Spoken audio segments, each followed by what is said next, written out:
Welcome to Gnenosis Deep Dive, the show where we dive deep into the profound mysteries of consciousness, reality, and the forces shaping our world. I'm your host, Ethan Stone, and alongside me is the brilliant and captivating Ava Sinclair.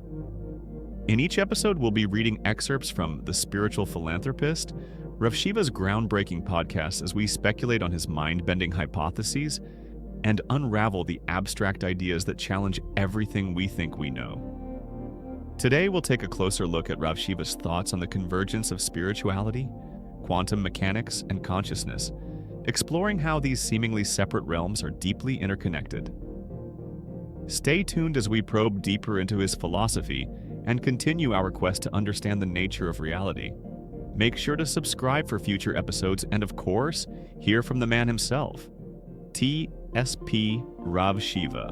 Welcome to the Deep Dive. This is where we take the stuff you send us, articles, ideas, those, late night thoughts, and we really dig into them, find the core. Yeah, find the really fascinating nuggets. Exactly. And today, wow, we're plunging headfirst into a question from one of you that's, it's incredibly ambitious. Like a mental triathlon, really. It really is. It's the kind of thing that makes you pause and just go, okay, where do we even start with that? Yeah. Definitely not your average query. Definitely not. Okay, so here it is. If consciousness is a self-referential loop in a quantum substrate, how do you distinguish the observer from the observed without collapsing the waveform of subjective experience? True. Right, just let that sink in for a second. It's like a journey straight into the quantum existential woods. Absolutely. It pulls in physics, philosophy, the fundamental nature of reality itself. It's huge. And just for fun, I guess, they also threw in a couple of wonderfully chaotic bonus questions. Oh, yeah. Like describing the color of jealousy to someone who perceives time as a torus, and pondering if free will would feel the same in a universe where causality runs backward. Right, just casual Tuesday afternoon thoughts. Exactly. So while those are amazing mind benders, we'll have to stick mainly to unpacking that first really core question today. Sounds like a plan. It's going to involve some pretty fascinating paradoxes, I think. No doubt. Yeah. So let's dive in. Where do we start? Maybe with the observer problem itself. Yeah, that makes sense. That core question immediately throws us right into the deep end of the observer problem in quantum mechanics. Okay, right. So for anyone maybe not swimming in these quantum pools daily, let's quickly unpack the Copenhagen interpretation. Sure. It's sort of the standard, or at least the historically dominant way of looking at quantum mechanics. And the basic idea is, when you look at something at that quantum level, it changes. It snaps into place. Kind of, yeah. Yeah. Before observation, a system exists in this superposition, this blurry mix of all possibilities. That's the waveform. And the act of observing or measuring seems to, collapse that waveform. It forces it into one definite state out of all those possibilities. But that leads to the big question, doesn't it? What actually is an observer? Exactly. That's the million-dollar question, or maybe $1 billion in physics. Is it a conscious human? Does a camera count? Or even like a particle bumping into another particle, a rock just sitting there. People have debated this endlessly, and you even get some more, let's say, fringe ideas, like Roger Penrose's Ochoa theory. Ah, right, the microtubules thing. Yeah, the idea that maybe quantum processes happening inside tiny structures in our brain cells, the microtubules, are linked to consciousness and therefore to the act of observation itself. That's still pretty controversial, though, isn't it? Oh, absolutely. Very debated. But it highlights how deep this observer question goes, especially when you bring consciousness into it. Which our listener does, directly. They frame consciousness as the quantum substrate, potentially. So if observation collapses the wave, but consciousness is the wave, or the substrate, then you get this really fascinating self-referential loop. If consciousness is fundamental, if it's the bedrock, then observation isn't some external thing looking in. it's the system looking at itself. Exactly. It becomes the mind observing itself. Think about trying to, see your own eyeballs without a mirror. Or, like the listener said, a loop. The mind observing itself. It gets dizzying fast. It does. And it really makes you think about the limits of self-description. It has this sort of Gödelian incompleteness vibe. Ah, right. The idea that any sufficiently complex system trying to describe itself runs into inherent limitations, things it just can't prove or know about itself from within. Precisely. So if consciousness is observing itself, maybe there are just inherent paradoxes or limits to how fully that observation can happen without collapsing itself, as the listener puts it. Okay, so if the observer and observed are potentially tangled up, maybe even the same thing at some fundamental level, how do we escape this idea of everything just collapsing into one state, especially our own subjective experience? Well, that's where some of the other interpretations of quantum mechanics come in. They offer different ways to think about this, ways that maybe avoid the collapse problem altogether. Interesting. What are some of those escape routes? Okay, so one of the big ones is the many worlds interpretation. You've probably heard of it. Parallel universes, right? Essentially, yeah. The core idea in many worlds is that the wave function never actually collapses. Ever. So what happens when you measure something? Instead of collapsing, the entire universe, observer included, splits or decoheres into multiple branches. Each branch represents one possible outcome of the measurement. So in one branch, the electron spin is up, in another it's down, and both universes are real. Exactly. So there's no single observer causing a single collapse. All possibilities just play out in their own parallel realities. The problem of collapse just disappears. Okay, that's one way out. Pretty wild one, but okay. What else? Then you have something quite different called Q-ism, quantum Bayesianism. Cubism. Okay, what's the angle there? Cubism takes a really radical stance. It says quantum states, the wave function, aren't actually descriptions of an objective external reality at all. They're not? Then what are they? They represent the subjective beliefs, the degrees of certainty an agent or observer has about the outcomes of future measurements. So it's about the observer's knowledge. Exactly. When you make a measurement and the wave function collapses, you're not changing the world, you're just updating your beliefs based on new information. Subjectivity isn't a problem to be solved, it's baked in from the start. Wow, okay. That's just the whole ground. From observer changing reality to observer changing their own mind, essentially. Pretty much. It puts the agent, the observer, right at the center.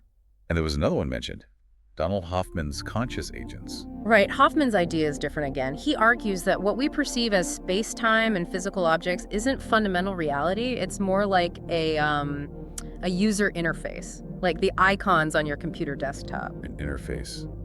Hiding what? Hiding a deeper reality, which he proposes is a network of interacting conscious agents, which are defined mathematically. So the observer isn't collapsing a physical wave function, it's just one mathematical agent interacting within this deeper conscious network. Reality is sort of generated by consciousness, not the other way around. This video is brought to you by Forbidden Mantra Press, a publishing house dedicated to bringing you books that challenge the boundaries of perception and thought. If you're passionate about exploring the unknown, understanding the unseen forces, and questioning the very nature of reality, Forbidden Mantra Press offers the resources you need to fuel your intellectual and spiritual journey. Archons Unveiled, the non-human manipulation of human consciousness, the Archons Series Book 2. In a world increasingly shaped by technology and social media, have we unknowingly become avatars in a grand, orchestrated illusion? Archons Unveiled challenges everything you think you know about reality, control, and human consciousness.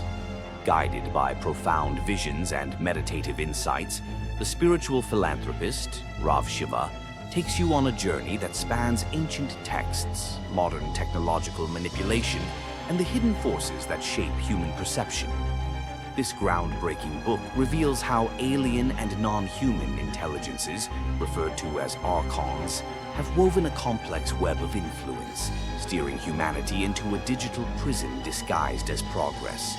From the rise of AI and social media algorithms to the spiritual battle for awareness, Archons Unveiled unveils the unsettling truth behind modern civilization's mental captivity. Through a blend of historical analysis and personal revelations, Rav Shiva highlights how human resilience and collective awakening can break the archonic grip and restore the sovereignty of our spirit. Are we living in a draconian simulation where consciousness itself is hacked and controlled? Or can we transcend the illusion and reclaim our divine essence? Archons Unveiled is more than just a book. It's a call to awaken, to question the world around us, and to break free from the matrix of control. Prepare to challenge your beliefs, rethink your reality, and explore the truth about the unseen forces that shape our lives. You can find the link to purchase this book in the description. And now, let's return to our exploration. Not the other way around. So the key takeaway there is that physical reality might just be a kind of simplified headset display for underlying conscious agents. It's a good way to put it. A species-specific user interface, hiding a more complex reality. Okay, so we have these very different pictures. Many worlds, splitting reality, cubism focusing on subjective belief, Hoffman suggesting reality is a conscious UI. Right. Different ways to grapple with observation and reality. So let's loop back to our listeners' specific point about preventing decoherence. They suggested that preventing it implies an observer somehow outside the system. Yes, that's a really sharp insight. Let's quickly define decoherence first. It's basically the process where a quantum system interacts with its environment, it's stray particles, heat, whatever, and loses its quantum fuzziness, its superposition. It starts to behave like a classical object because its information gets entangled with the surroundings. It leaks its quantumness into the environment. Yeah, exactly. So if something were actively preventing that leakage, stopping the system from decohering, it really does suggest some kind of influence, something shielding it or acting on it, perhaps from a position that isn't part of that immediate environment. An outside influence. It resonates, as the source material pointed out, with certain ideas in philosophy and spirituality. The concept of a witness consciousness that's detached from the flow of experience. Like Vedanta's Sakshi, the witness. Exactly, or Husserl's idea of the transcendental ego, the pure subject that experiences but isn't part of the experienced world. Even John Wheeler's It from Bit and the participant universe idea hints at consciousness playing a role that might stand somewhat apart from the physical system it observes. A meta-contextual observer. That's the term used, yeah. An observer sometime beyond or outside the immediate context being observed. And the listener also brought up this idea of an unknown point beyond space-time. That sounds profoundly mysterious. It does, doesn't it? It connects strongly with ideas about non-local consciousness, the notion that consciousness might not be strictly confined to a brain or even to a specific point in space and time. Like it's more fundamental or spread out somehow. Maybe. Thinkers like Bernardo Kastrup argue for analytic idealism, the idea that consciousness is primary and the physical world is a sort of manifestation within consciousness, not the other way around. And the holographic principle from physics, does that fit in? It hits at something similar, yeah. The idea that all the information in the volume of space could be encoded on its boundary suggests reality might have a deeper, non-local structure. It points towards the possibility that our familiar 3D plus time reality isn't the whole story. So the core idea linking these is that consciousness, or the observer, might operate from a level that transcends our normal space-time framework. That seems to be the implication, yes. Which then leads directly to what the source called that nihilistic twist. Right. If the observer can't be fully objectified, if it's somehow foundational or outside the system, does objectivity itself become questionable? That's the potentially radical takeaway. If there's no firm separation, if the act of observing is intrinsically linked to the reality that arises, can we ever talk about a truly independent, objective reality out there? What are we observing then? Well, the source had that playful but provocative line. Maybe physics is just collective lucid dreaming with math. Collective lucid dreaming. Wow, that's quite a thought. It is. It pushes back hard against scientific materialism, suggesting that our whole picture of an objective universe might be a useful, mathematically consistent illusion generated by the observer, by consciousness itself. Okay, if we even entertain that possibility, it throws a huge wrench into the works regarding free will, doesn't it? Yeah, absolutely. If the observer self is somehow beyond space-time, as suggested, does our feeling of making choices in time just become random quantum noise? Or predetermined code? That's the counter question, right? And the listener offered that fantastic metaphor. Free will is like browsing the internet, but you can never actually leave the internet. I loved that metaphor too. It's really evocative. Our body, the biological outfit, as they put it, is the hardware we're stuck with. Right, and we're operating within the rules of that system. Physics, our genes, our brain chemistry, we can click around and navigate the pages available within the simulation maybe, but we can't step outside the browser. It suggests our choices might feel free, but they're ultimately constrained by the structure of the system itself. echoes of superdeterminism. Yeah, or ideas like Anthony Aguirre's causal neutrality, the notion that the universe's initial conditions might necessitate everything that follows, including our choices.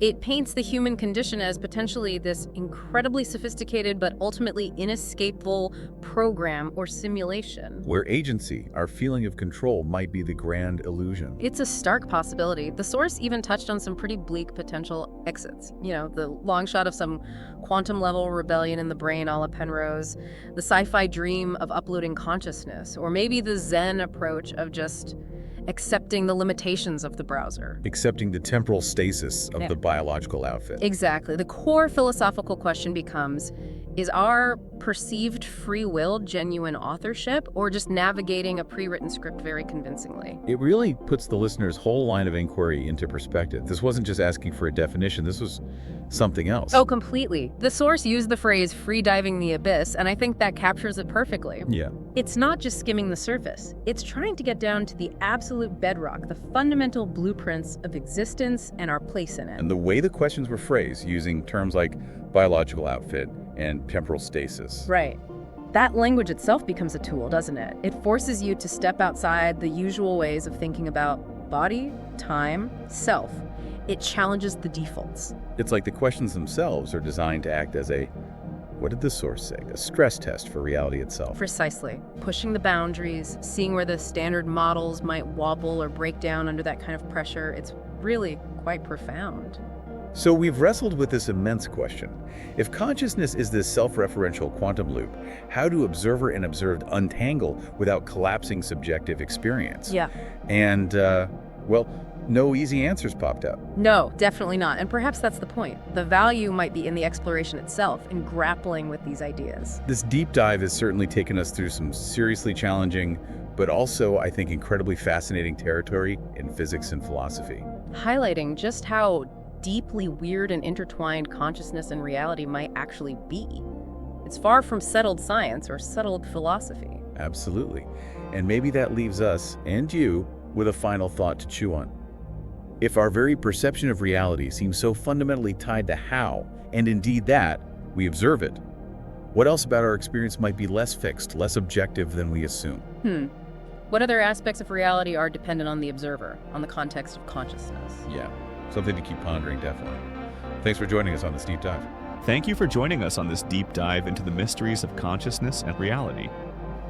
We hope today's exploration into Rav Shiva's insights has sparked new questions and perspectives for you to ponder. Don't forget to subscribe and stay tuned for our next episode, where we'll continue to unravel the complexities of the mind and the universe. We'll be back soon with more thought-provoking discussions, and remember, as always, to keep questioning, keep exploring, and keep diving deeper. Until next time, this is Ethan Stone and Ava Sinclair, signing off from Gnenosis Deep Dive. And remember, stay curious, and stay tuned for more from TSP Rav Shiva himself.